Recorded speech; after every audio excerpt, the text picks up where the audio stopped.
Welcome to Follow Your Curiosity, where we explore the inner workings of the creative process. I'm your host, Nancy Norbeck. My guest this week is Kathryn Malek, an actor, writer, and coach. Kathryn started focusing on acting and writing as a young adult, studying with apprentices of Lee Strasberg before taking the leap into playwriting. We talked about those early experiences, the ways acting is viewed in our society as performance on demand or as people who just pretend for a living, and the truth of what goes into good acting, and how she uses her acting skills as a coach. I hope you enjoy my conversation with Kathryn Malek. So Kathryn, welcome to the podcast. Thanks for being here. Oh, thanks so much for having me, Nancy. Really excited to be here. So I am curious to know how you got started on your creative journey. Was it stuff that you did as a kid or something you found later on? Or tell me the story. Well, that's interesting because I would naturally answer you with, well, it was as a teenager and an adult. But really, if I look back to my childhood, the way I played was all about creating and creating stories. Everything I did as a child was like an adventure. And I think it really began then. I started out as a child in ballet lessons. So I love to, put on shows, ballet shows. And of course, as a little 6-year-old, even putting on the makeup, the costumes, and having our ballet teachers create these stories that we danced, as well as playing piano. I feel like a musical journey as well, creating stories with music. So I think it was always there, but it was really much more as an adult that I embraced it. And I think I recognized it then. So what was the moment that led you to say, oh, hey, I should pay more attention to this? I don't know if it was one moment in particular. I feel it was more of a case of me being okay with being truthful and honest about this creative side of me. It was something I felt more, in a strange way, almost ashamed of as a child. I mean, all the other kids at school, and here's me, if they saw me out and I had my hair in a bun, I was sort of embarrassed. Like I was this little bunhead and I didn't tell anyone. I mean, I didn't even tell a lot of my friends unless they found out that I couldn't go to an event because I had to go to ballet class. Same with playing piano. It wasn't something that I belted out and said to everyone, hey, guess what I do? I kept it all really hidden. And I think it was in my later years. I did a brief stint in modeling and decided very quickly that was not for me. It wasn't the right energy. There wasn't the creativity for me, at least the way my soul and my spirit wanted. So it was when I found acting and writing that's when it all started to come together for me. And it still even took some time after that for me to own it. So, to own that was my thing. So did you find acting and writing at the same time? No, it was acting first. I really dove into that, and it was after a few years. And yet, even when I first studied, I went to New York, went to Lee Strasberg and studied there. And even when I was studying, I remember taking an extra class where there was a playwright there. And I was like, why not? It's extra credit. I'll take it. And I remember meeting this playwright and I was really intrigued, but had no idea that I wanted to write. I think it was a fear, thinking, well, he's a playwright. I can't do that. And it was a few years after that. It was after seeing a play one evening and discussing with a friend later, saying, I'm really curious, what would happen to that character if they continued on that journey? What happens next for that person? And the friend said, well, I think you want to write something. And I'm like, no, I don't. And they're like, yes, you do. And I'm like, but I don't want to continue the story. And they go, well, no, maybe there's something else you want to write. And I was like, maybe. So from there, I actually took on the dare and went, okay, maybe I'll write something. That's fascinating that it was a dare.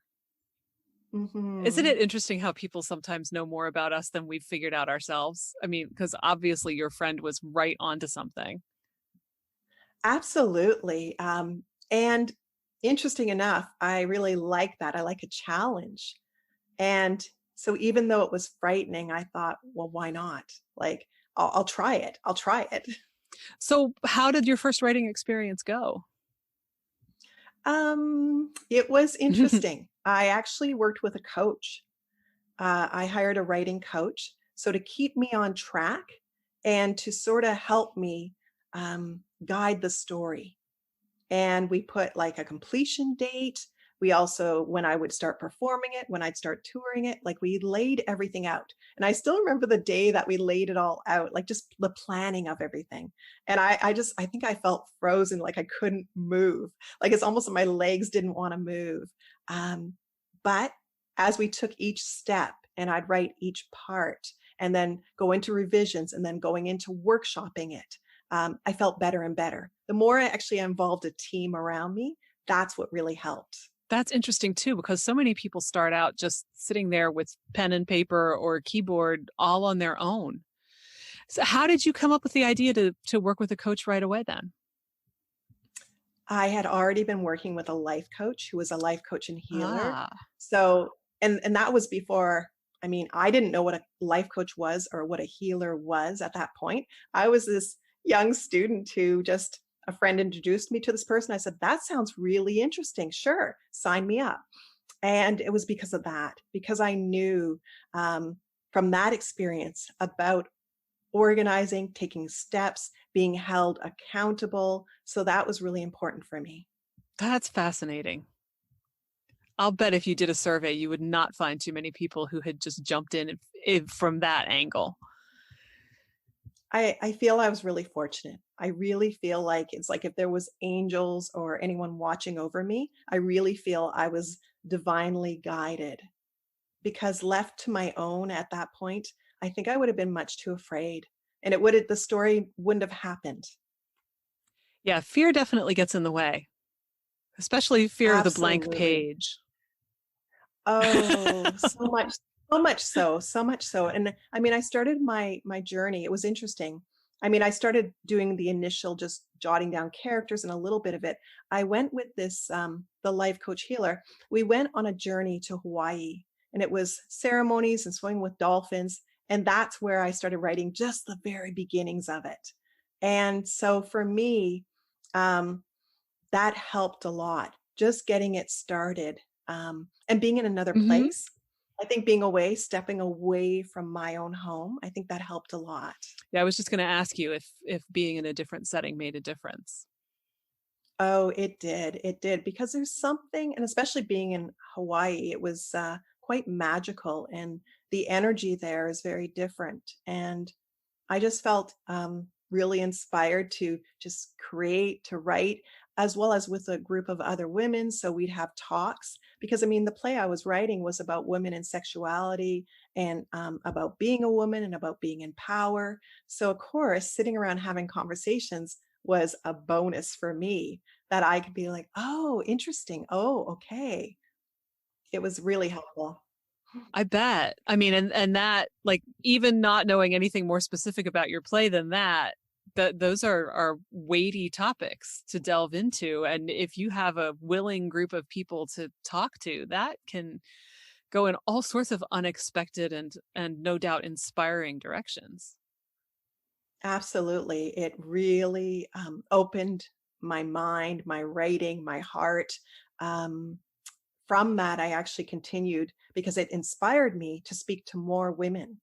So I interviewed 20 more women. Like I would go in and record an interview. And what was happening, because I just had, a page or two of questions that I was asking everyone the same questions. And I was from all areas of life, I was asking these questions. And it was interesting at that time because some of the stories that were shared with me, I mean, these were kind of more like healing sessions because for a few of the women, it was a case where they afterwards were saying, like, I've never told anyone this Mm. before. So I felt really honored um, to receive these stories, to be there, to listen, to be the first person that they could open their hearts to and release some of these stories. God, that's amazing. Mm. It really was. Like, at the time I knew it was special and kind of magical, but it's more so now looking back at how incredible, really. What a gift it was. So did that have a huge influence on your story, or was it more of a nuanced influence? Oh, it had a huge influence on my story. Um, One of the characters in the story experiences rape, and when you discover a bit of her background, um, there is some of that in her childhood too. And that was not something that I had experienced. While I could tap into the energy of that, I believe by talking to a few of the women, and actually that was, uh, so opening for me to know that there was quite a few that I spoke to that had experienced that.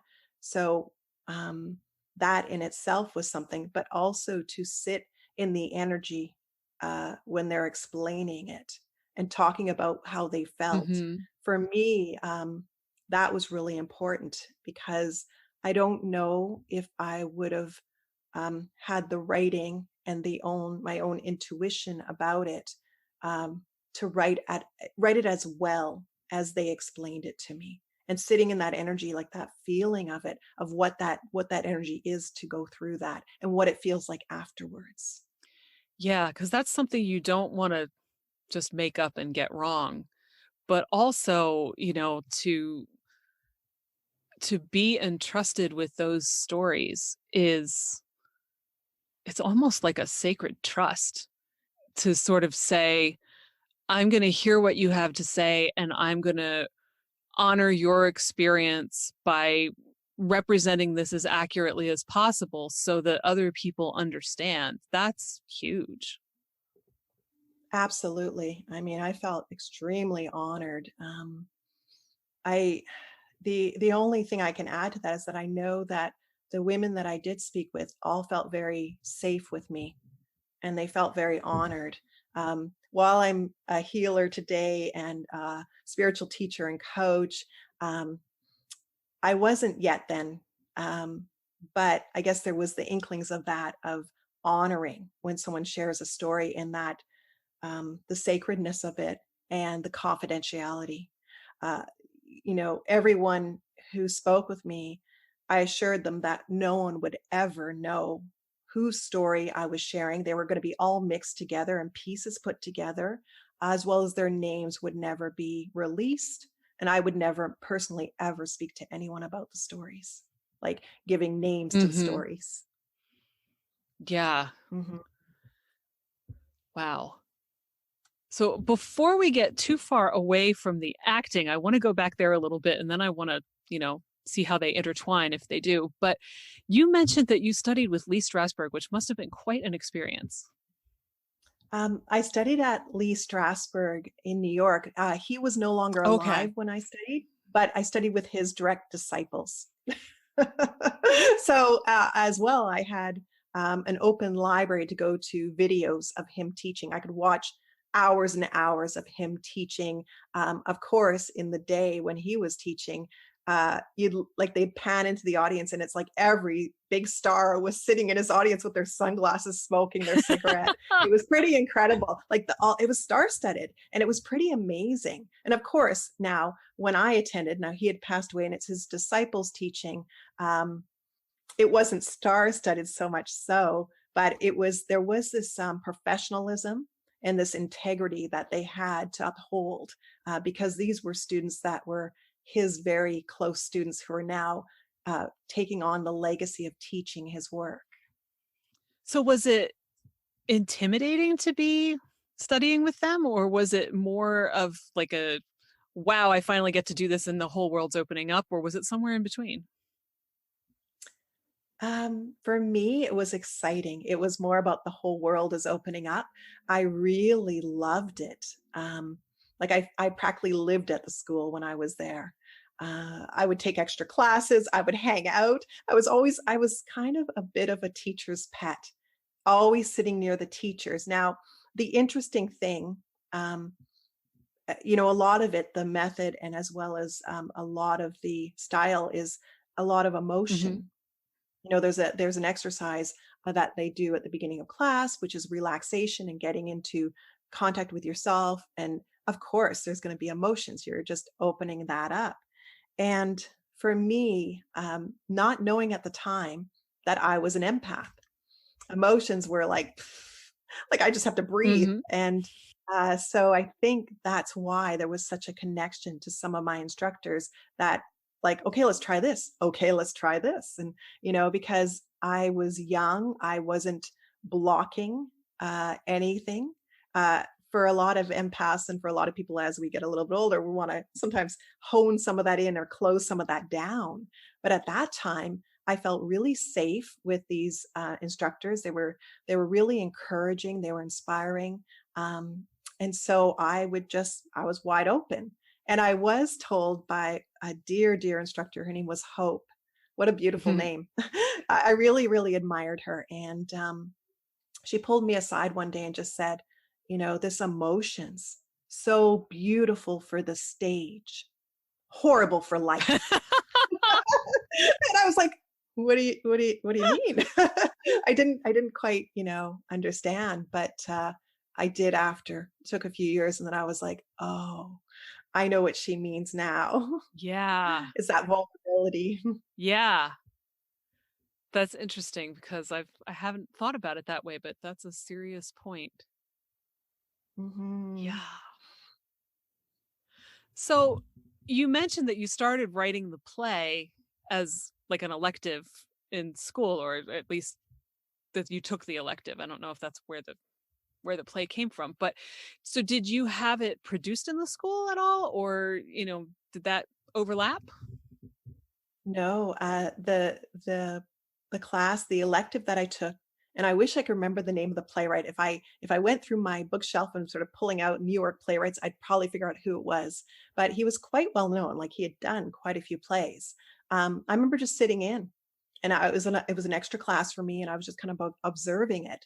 So it wasn't in that class at all. It would have been lovely had I began that play there and had that support of the school. Instead, it was when I was back home, and it was at a spiritual retreat where it came up. It was like during a meditation that where it came up for me. And here's this, this 20 something, we're all, and I'm around all these women. And what came out of me that day was like women were not in touch with our bodies. Um, Sexuality is kind of distanced. Like I had all these questions that came up that day that were just like coming through me. So when I did begin writing, maybe it was a year later even, I connected it back to that time. And it was the questions that I had that were ruminating in me. Now, in between that year, I'd also gone to travel in Europe. So I had a little inspiration that happened while I was there.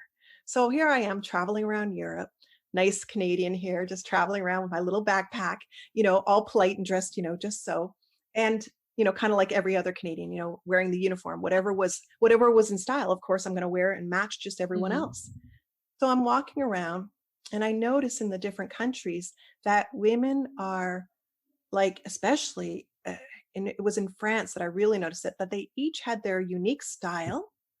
Like it wasn't, we're all wearing the same jeans and the same top and the same haircut. It was so different.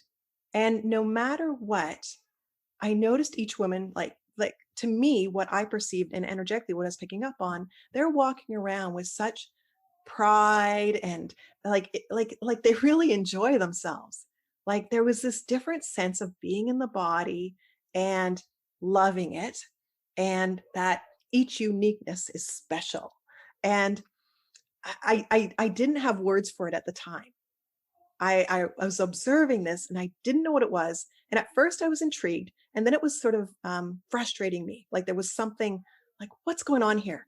And I know what it was that eventually it came down to, like, who gave them permission to do this? Like it was Mm. kind of this kind of thought like that, like how strange. Like, and then it dawned on me, I'm like, they gave themselves permission. So it was really an opening an opening time, like my mind just kind of went, whoa, like what's going on here? It was pretty incredible. So I think it was the combination of what had happened in the spiritual retreat, what happened in Europe when I was traveling. Like it was sort of a melding of all that information together. And the interesting thing was when I was in Europe, I took a trip when I was in Spain. I was in Barcelona and I took a trip up to the mountain to go see the Black Madonna. It just sounded like an interesting, intriguing thing. So I thought, okay, I'm going to go up and see this Black Madonna. Now, a year later, when I was writing the play, I wasn't even thinking about the visit to the Black Madonna. Um, I ended up calling the play Embracing the Black Madonna. And I'd kind of forgotten about the trip I'd taken up to see the Black Madonna because I wasn't really paying attention. I didn't know what that was at that time, really. I wasn't that interested, but it all came sort of full circle. That's always interesting. It's like they say, you know, everything is material. Even if you're not conscious of it, everything is material. But I'm Mm-hmm. fascinated by your insight about who gave these women permission to do something different and embody themselves. And it, you know, not just because, you know, part of me is sitting there thinking, yeah, that's definitely the acting training, noticing all of that, because it wouldn't necessarily have to be, but I'm sure that it accentuated it. But also just because it's such a different cultural value too. And it makes me think about, you know, how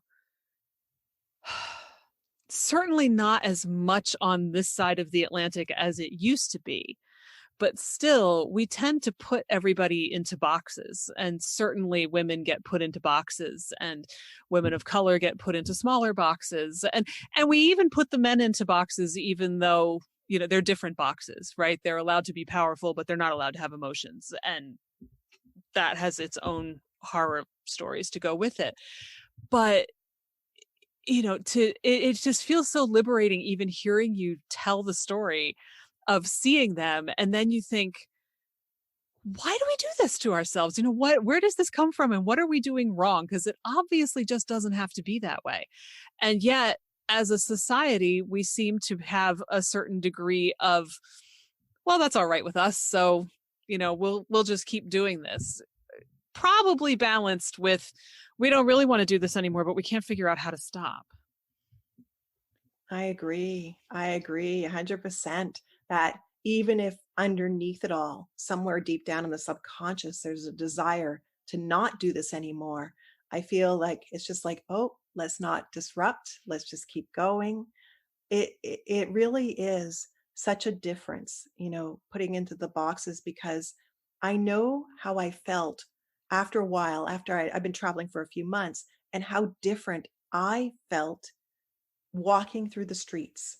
And then when I returned home, it didn't take more than about 3 days for that to just go away. And I don't, if it was a case of energy expanding, and then it's like I came home and it was like, Mm-hmm. and the energy shrunk, right? And it's like, okay, now I've got to be inside this little square and just do this thing. It was interesting. Yeah, because we kind of regain our original dimensions despite wherever we may have been, because we just know that, well, that was fun while I was in another country, but now I have to come back to the normal. That I wonder sometimes if it's the normal that we think everyone expects of us, or if it's the normal that we think we expect from ourselves. Hmm. That's interesting. Because I know I've definitely, you know, gone on trips where I knew I wanted to go by myself because I didn't want to have to worry about conforming to a friend's idea of who I was, you know, in a totally Mhm. different environment. It's like, nope, I'm doing this on my own. But then you come back and you're still around all of those people. And it does make me wonder. It's like, do they really expect that? Or do I just think that they expect that? And I have to fit what I think they expect. And I'm not sure how you Ah, really find out the answer without asking the question and having them say, what are you even talking about? But, you true. know, True. I wonder if it does come down to that whole giving ourselves Hmm. permission. Like, I wonder if it really is that. I mean, it's different for everybody. Everyone's situation is different. But I know in my own situation, from the friends that I have, they're used to me being quite whimsical and that I find things really interesting. And I'm like, I'm going to go do this because I think that's fascinating. And my friends tend to be like, okay, that's what is it? What are you talking? I don't even know what that word means. They'll ask me whatever it is I want to do. And they seem quite accepting of it. And it's because I'm accepting of it. That's what I think at this point. It's because I'm really thrilled and passionate about it. And the way I approach it is I'm doing this. Like right away, I'm just so excited. Um, I imagine if I approach some things with tentativeness and questioned, then there might be a different response. I'm sure there would be. And I love, I was just thinking like this show's called Follow Your Curiosity, but there's a whole lot of merit in the idea of following your excitement too. Mhm, mhm. Absolutely. And I almost feel like, well, for me, my curiosity and my excitement are hand in Hmm. hand. I mean, that's exactly what it is for me. I when I discover new things, or if there's something I want to find out about, or something, an experience that I need to know what that is all about, it's definitely exciting. Yeah, certainly there's a lot of overlap there. Yeah. Mhm. It's two good pieces of advice that really go hand in hand. So I know when we talked on Clubhouse when we met a couple weeks ago, you had mentioned, and this was part of a larger conversation that I don't remember exactly how we got there, but you had mentioned, how people respond to the idea when they find out that you're an actor and the crazy things that they say to you. And I'm wondering if you could recap that a little bit for everybody here. Sure.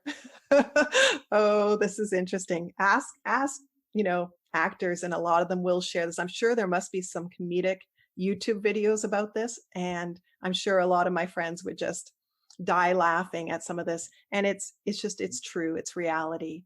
Um, well, I'll start with one of my instructors who is quite a fine actress who's, a body of work that is incredible. And she was at a holiday party one evening and she met someone, a friend of the host, let's say.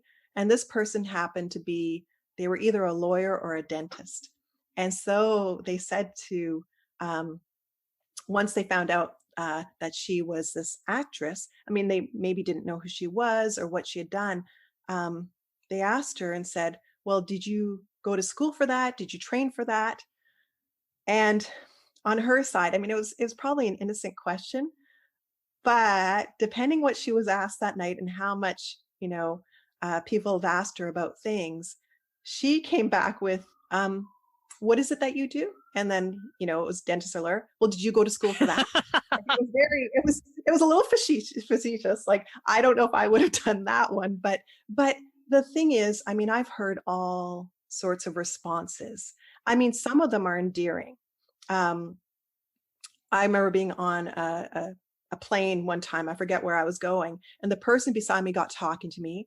And when I shared what I do, um, it came up. It was beautiful. They just said, "Oh, I always wanted to be an actor." And I said, "Well, why don't you do it?" "Well, I've got my job and it pays really well." And I'm like, "Well, it's a choice, right? Right. Like if you really wanted to." And she said, "Oh, well, I was really good in high school. I used to act." And I mean, it was interesting. It's like it opened up for that person a trip down memory lane, and something was happening for that person. Now, for others, right away, it's oh, so you're an actor. So you get to play all the time. You don't work at all, do you? And so that was interesting. I was actually told that one time, and I said I couldn't even answer. I said, "Yeah, yeah. I'm like on vacation all the time." And I just I couldn't even speak. So I was polite and just said, yeah, that's right. I mean, maybe they didn't realize that actors work really hard. Not only many actors have a job that they're working on the side, but they're constantly studying and training with their coaches and running around to auditions. And I can remember many a night being up till 3 in the morning. I'm in my bathtub with learning lines and going through a scene for the next morning that's at like 8 in the morning. And it's not like we're given weeks to prepare. Often it's like a quick turnaround. And then you might have two more places that you're stopping into to audition that day. So you've got those other pages and you're trying to navigate that and you're going from Uber to Uber to get to each place on time. Um, it's not the laxness that or the holiday. I think that sometimes maybe the glamorous ideas can be. It's not really that. Other things that have been said have been, well, what do you really do? Ugh. And I like that's what I do. Yeah, that's what I do. I want to take that other answer and turn it into, oh, so you're a dentist. What do you really do? Yeah, yeah. Well, actually, that's something I have used. You know, I take pieces of things to actually put them together for great responses. Um, when someone will say to me, and I'm not kidding, it'll happen in an Uber because let's say I'm in an Uber and they're asking me where I'm going, and they notice they're like, "Hey, I know what this place is. That's a casting," and I'm like, "Yeah, it is." Oh, okay. So are you like casting? Are you an actor? I'm like, "No, I'm an actor." And then they'll say to me, "Okay, well, act something for me." Because you're a trained puppy. For me, it's like trained sealed, and I let people know, like, no. Like maybe some actors feel like, breaking out in song, or they, maybe they're at a party and they feel like doing that. But if I'm sitting in an Uber or I'm somewhere, maybe I'm at a dinner party and suddenly they figure it out and someone wants me to put on a show, which has happened. They've asked me, you have that show that you did. Why don't you perform some of it for us right now? And I'm like, no, no, I'm having dinner and no, I'm good. Um, it's interesting because in that same vein, when you meet a dentist, um, let's say at a dinner party, I wouldn't say, well, maybe someone does do it to them. I hope not, but I wouldn't say, "Hey, like, let me open my mouth. Can you show me what you do? Could you like check out my teeth for me?" I mean, it might happen for them, but generally, I hope people are more respectful and just let them be and just go, "Oh, that's interesting. Okay." Or ask them questions about what they love about what they do. Right. I mean, I know, you hear about doctors and lawyers going to a party and always getting asked for advice about things. But, it's a whole different thing to say, oh, hey, put on a show for me right now with no preparation and no idea that I was going to ask because, and probably no pay because I just think that that would be fun. And aren't you here to perform for everybody? No, No. no. No. No. Yeah. So, I mean, a lot of things like that. You know, Someone meeting an actor generally will say, "Oh, so that means you're a waiter?" Oh, It's automatically assumed. And while it's true that some actors and actresses do work in restaurants, many work in like an incredible amount of fields, like so many different types of work that you would have no idea. yeah. Yeah. I mean, there's stereotype and then there's reality. And you know, I, I come back from all of these stories. I mean, the first one, the person on the plane, really kind of makes me want to cry, right? Because who told you Mm. that you couldn't do this thing that you loved? Even if you really like your job that pays you well, there's still community theater. And these days, anybody who has a phone can make a movie. Who told you you couldn't do that anymore? Mhm. Did you just decide that that part of you could die? And what has that done to you? I mean, that feels like potential heartbreak in there to me, Mm. and then the whole idea that, you know, I I've known people who, when we would talk about different actors or whatever, would say they get paid to pretend. And it's Uh-huh. so dismissive, right? Because I mean, like Mhm. what you were talking about before, you'd go to class and you'd have to relax, you'd have to learn how to bring these things up and not block them, and how to move, and how to hit your mark, and how to audition. And it's also a field where if you're earning all of your money that way, you never know what the next job is going to be. You might know the next one, but you don't necessarily know the one after that. It could be, you do 5 things in a row and then you've got 3 months or longer where you have nothing. That's phenomenally stressful. But I think the other thing that people don't appreciate about actors in particular, especially, and it's funny because I don't think this happens so much with writers. I think people understand that writers have to understand people in order to construct characters that ring true, that have any depth, whatever. And we elevate writing as this, I'm going to sit alone in my cold, lonely garret in poverty, and I'm going to write this classic, wonderful masterpiece, which we don't really do with actors unless they're, a handful of particular actors.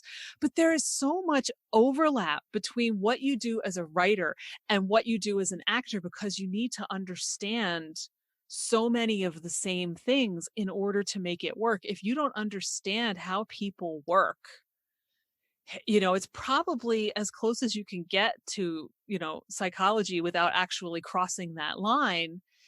I mean, there's a reason why, Harold Bloom has that book called Shakespeare, The Invention of the Human, because Shakespeare got so much of human nature and put it down. And, he was doing both. He was writing and he was acting. And, that that's a lot more than a lot of people get. A lot of people don't even understand themselves, much less anybody else. And to sit there and say, oh, you just get paid to pretend like you're 5 and you're playing with your action figures is just so phenomenally off base. Well, it's an oversimplification and not true. Mm-hmm. There's so much more depth to it than that. And it is also true that many people will enjoy an actor's work, whether it be film or theater, um, and they're enjoying it because that character that the actor is playing can access those real, universal Shakespearean emotions. So then the person in the audience can safely sense it and feel it with them, but they don't have to be the ones right then. It can be that moment and in the darkened room that they can sort of go through it, but the actor's living it and breathing it for them. I think that's such an important point. You talk about safely experiencing it. Like when you read a good novel, watch a good movie, go to a good play, yeah, you get to experience all of those parts of yourself that you may not want to admit that you have, in a way that is distanced enough that it feels safe. And that's a big part of why these things have such an impact on us, even if we don't understand that that's how it's hitting us. We may be able to point to 5 or 6 other reasons, and that one just completely flies over our heads, depending on how self-aware we are. And that's a huge gift. And it shouldn't be something that gets relegated to, you get paid to pretend. What's your real Yeah. job? Yeah, well, the way I see it now, I mean, there was a point in time where I actually, if I was at an event or something where I didn't know a lot of the people, I just wouldn't um, hand over the fact of what I do. So we just moved past that so I wouldn't get those remarks. And I think it also came from a place of really standing in what I do and being proud of it. I think that makes a difference energetically to how people respond. And also knowing that if someone responds in that way, carry on, because there are many people, that really appreciate going to theater, going to films, and that thing that you were sharing about how a person who's watching may all of a sudden come up with an aha, a truth about something in themselves that they had never even thought of. But it's because that character, and they're like, whoa, that's me. Like it just hits them in the Mm-hmm. heart. And it could be the same way with looking at someone's art, their painting, or same with a story that they're reading. Any of the arts, someone can recognize themselves in it. And it can be a really big moment for them to discover something, whereas on their own, they might not have, or maybe didn't want to admit it, or didn't have the words or the language for it. So I think that's Yeah. really important to know that there are quite a few people who have that respect. People that respect the ballet dancers, the artists, the actors. There's so many that are just like, wow, Mm-hmm. that really are in awe of it. And then there's going to be some that will say, oh, so you just play and you're on vacation and you're pretending. The other one I'll have to say too is um, people saying to me, are you acting? And I'm like, no, I'm standing here talking to you. Like this is like I'm trying to convince them this is me. Like I'm just talking right now. I'm not like, does it seem like, I mean, can you tell? I mean, can you like check in with yourself? What do you sense here? I'm just standing here talking. I'm ordering a frappuccino here at Starbucks, and this is me. I'm not acting. I just want my frappuccino. Thank you. What a curious thing to say. I mean, I have to wonder where that comes from.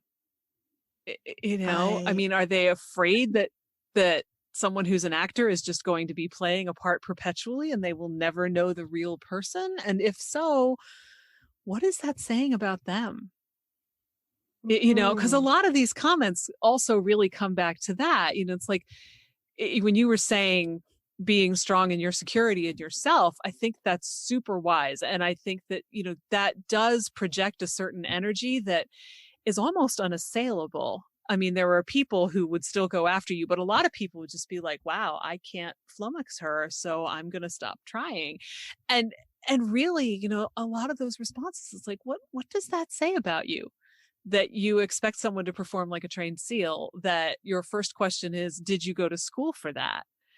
Or do you make any money at that? Because, what's your day job? Because obviously you must be a waiter. I mean, that I almost wonder, some of them must actually be jealous and not admitting it to themselves. Probably not everybody, but some of them have to be. Absolutely. There's an intrigue about it. I think it's the curiosity, the intrigue about it, and there could be that jealousy, perhaps like the gentleman beside me on the plane who divulged to me that I always wanted to be an actor, you know. So his came out in that curiosity and that Mhm. admiration and that love that he felt when he was in high school for it. So that was, evoked in him. But someone else, it may make them angry and perhaps jealous, thinking like it might be a case of, well, why do you get to do this? I wasn't allowed to. Maybe I was told I couldn't and I had to go do this instead. So there might be some anger, animosity, some jealousy, and not being allowed to do what they wanted. That's one particular, idea of maybe what's going on. There could be a lot more going on that I don't even know. Yeah, I mean, you can't know for sure unless they're willing to delve into it with you, and probably that's the last thing you really want to do in those moments. But it also seems to me that a fair bit of it must be, reflecting their own insecurity, like I haven't figured out how to respect myself, and you're somebody I can definitely not respect to make myself feel better about it. So I'm going to ask this ridiculous question about whether you make any money, or, okay, just act something for me. Like, what even does that mean? What do you, even if I were willing, what would you want me to do? Like, that question is just so unanswerable in any reasonable way. Mhm. Well, and whatever the reason behind it, I don't know. But all I know is on the receiving end that I'm at choice, and my choice when I'm presented with that is no, thank you. Yeah, do not engage. I'm good, Do thanks. not engage. Yeah, absolutely, absolutely. But it is a real sore spot. for a lot of actors. Yeah. I mean, how could it not be? Because nobody wants to be lumped in with a stereotype, Hmm. whether you're an actor or a dentist. Hmm. I mean, I have heard several times that, and I feel bad because I feel like we're picking on dentists here, which is not our intent. But, I've heard several times over the years that dentists have the highest suicide rate of any profession. I wouldn't say to someone I just met who told me that they were a dentist, "Oh, do you struggle with suicidal thoughts?" I mean, there's a way to be a person. Hmm. Hmm. I think sometimes people forget Yeah. that humanness and just to, you know, be kind. Yeah. Just treat people the way you would want to be treated. It should not Hmm. be this hard. Hmm. Absolutely. Really shouldn't. Absolutely. So Well, take a lesson, everybody. yeah, I think there's something in um, our socialization sometimes. There's some bumps in there that haven't been smoothed out. Yes. And that can be for all of us. I mean, it's not to say that I haven't ever said something maybe that, someone else didn't appreciate. I mean, I'm hoping I didn't. Right. I always try to lead with kindness and empathy of like, if I was that person, how would I Hmm. feel? So, Yeah. And I think that's a good point too. It's very easy to make the offhand comment, not realizing how it comes across.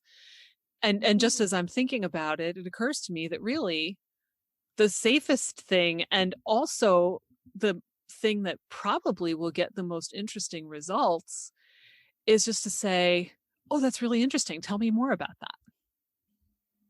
absolutely. Absolutely. That would, for anybody, no matter what it is you do in life, that's a really open-ended and very positive Yeah, response. and it totally lets the other person go in whatever direction they feel comfortable with.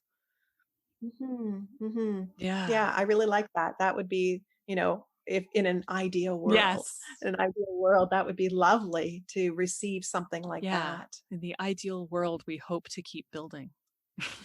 Hmm. So Hmm. I'm curious because I know now you, in addition to acting and writing, you also work with empaths. And I have to think that there's overlap there too, because of all of the emotional side of acting and the human nature, people understanding side. So I'm curious to know how it is that you ended up moving in that direction as well. Well, I was always moving in that direction behind the scenes. It really makes sense when I look at the first play that I write is about, women, power, sexuality, the spiritualness of it. Um, it was already there. That life coach that I met, who was also a healer, I went on after that to be her assistant for the next five Ooh. years. So that was more on a part-time, but no one in my life, I don't think really even knew. It was just something that I did, for her workshops and her retreats, I was always there. And it didn't happen right away too, because I had a full schedule of what I was doing in my life. So over time, eventually I learned healing. And then I trained as a holistic coach. And then I took training as a facilitator. I was also trained as a teacher. I just kept venturing into that area. It's almost like subconsciously I knew I wanted to do that, but I just wasn't consciously stepping in just yet. So I was building and building and building on the side and behind the whole time. I notice in my own coaching that what I do is not limited to what I learned in the course. Right? Like all of the other things that I read and listen to, the people that I follow, my own experience, my own intuition totally feeds into that. So I'm just wondering how your experience with acting and writing feeds into coaching for you. Absolutely. The writing, I think it's that understanding people, understanding emotions, understanding that anything's possible, that openness. And with the acting and the emotions, again, human beings and what makes them tick. And, that universal language of Shakespeare, of what we confront in our lives, our jealousies, our hurt, our anger, they're all the same stories. And from being an actor, it's that observation, that deep observation. And the largest part for me of acting is listening. As an actor, when you're working with another actor, it's that listening, the subtleties, the tone. And so that I bring to the coaching. I'm listening on like 5 different ways, of I'm listening to the energy, I'm listening to the tone, I'm looking to see cues, like physical cues, how someone moves. There's so much there that I'm listening to. Then you add the intuition, and I have a bit of an X-ray um, of what people are saying. They're saying one thing, and the hidden emotion is that, and I already know what it is. I know what they're hiding. So then I can just ask a few questions that can take us down the elevator just to go right for it. Because I already know what it is, but I'm not going to say it. I'm just going to take us down the elevator together and then let them discover it. Because it is there and they do know. It's just being a little bit hidden. Mm-hmm. So we're just going to gently take a little ride towards it. Oh, that's so interesting. Because again, like we were saying before, sometimes your friends know you better than you do. They've picked up on your stuff, whether they've told you or not, which if you knew would probably freak you right out. But, I think that's why there are definitely people in my life that I feel like have been almost direct mirrors. You interact with them and you feel like, wow, this is something that I'm noticing because I didn't realize I had this before, but I see it so clearly for you that there's got to be a reason that I can see it that clearly, or you're doing a thing that I really, really, really would love to do. And being around you is putting me in touch with that fact. And even if you don't do anything to encourage me or push me in a particular direction, just being around you is more likely to make me want to move in that direction. It's fascinating how we pick up on those things, sometimes consciously, sometimes not as consciously, and they take us to interesting places. That's especially fascinating with you being able to figure it out and then lead someone there. Sometimes I can kind of see it, but I'm more testing. Mm-hmm. I'm not sure how I knew this or what makes me think this, but tell me what you think about it. Yeah, which is great, right? It's just taking it in different directions, figuring it out, shining the light. Mm-hmm. It's interesting, yeah, because I find with my close friends that they all do come to me when they're up against something, when your face is against the glass and you're just like, oh, I can't figure this out.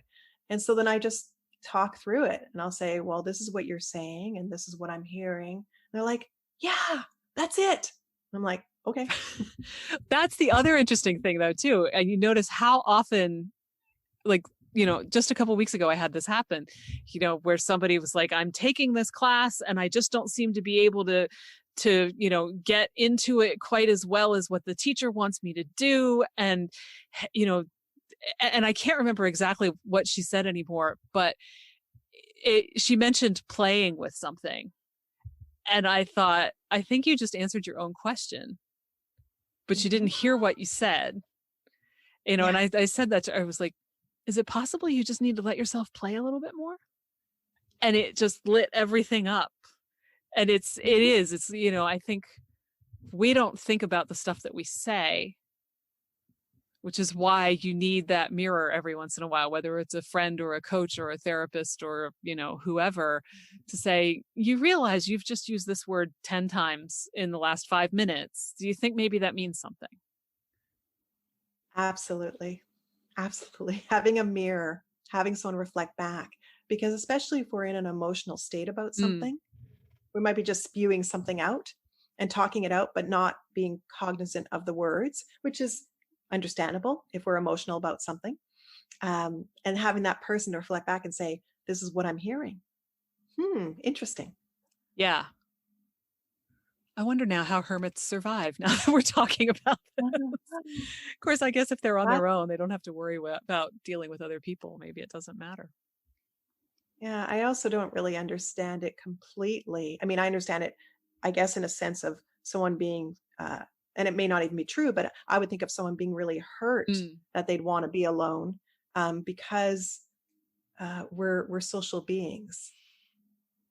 We want to interact. We want to be with other people. So for me, it doesn't seem like a choice Right. like that I would make. Yeah. I mean, I'm thinking of Brene Brown constantly saying we're wired for connection. Mm-hmm. Absolutely. So, yeah. I agree. And what does happen when you spend too much time away from people? I think we're in the largest experiment about that ever in the last year and a half. Absolutely. And it's pretty incredible though that we do have technology, at least to keep us in contact. Yes. Because imagine without, like, if we didn't have this technology, we didn't have the cell phones, we didn't have everything. That would be a whole different way of being. Even if we didn't have, Zoom and FaceTime and whatever, so we could see each other. Mm-hmm. I mean, I have grown to appreciate the phone over the last year because too much screen time, but still, Yes. every once in a while, you do need to see another human and their entire Absolutely. face, not just their eyes. Yes, absolutely. There's something about it. I know for me at the beginning of the pandemic, I was on Zoom too much. Mhm. So many different gatherings. Let's all do yoga together. Let's have brunch together. But at the same point, I think there was something very comforting in seeing humans and talking. And, even though they were in the same room, there was something comforting about it. Yeah.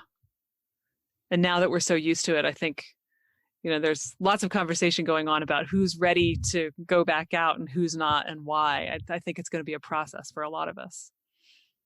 I think so too. I think so, especially this length of time. Mm-hmm. And it'll be interesting to see what we keep and what we don't. Yeah, and it's interesting because I know, even speaking to friends who work in offices, and some of them are dying to get back to the office. They miss the people, they miss the office, going somewhere else. Then there's others who are like, oh, I could work at home all the time. This is great.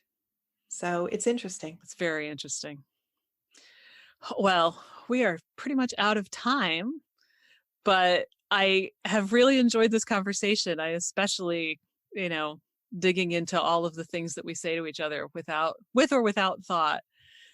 Very fascinating. But I also appreciate you giving us a springboard from which to appreciate people like actors a whole lot more than we might already. That's it for this week. My thanks to Kathryn Malek for joining me. If you enjoyed our conversation, please do leave a review for this episode at the super easy link in the show notes. It makes a bigger difference than you probably realize. Thanks. You can find show notes, the 6 creative beliefs that are screwing you up, and more at fycuriosity.com. I'd also love for you to join the conversation on Instagram. You'll find me at fycuriosity. Follow Your Curiosity is produced by me, Nancy Norbeck, with music by Joseph McDade. If you like Follow Your Curiosity, please subscribe, rate, and review on Apple Podcasts or wherever you get your podcasts. And don't forget to tell your friends. It really helps me reach new listeners. See you next time.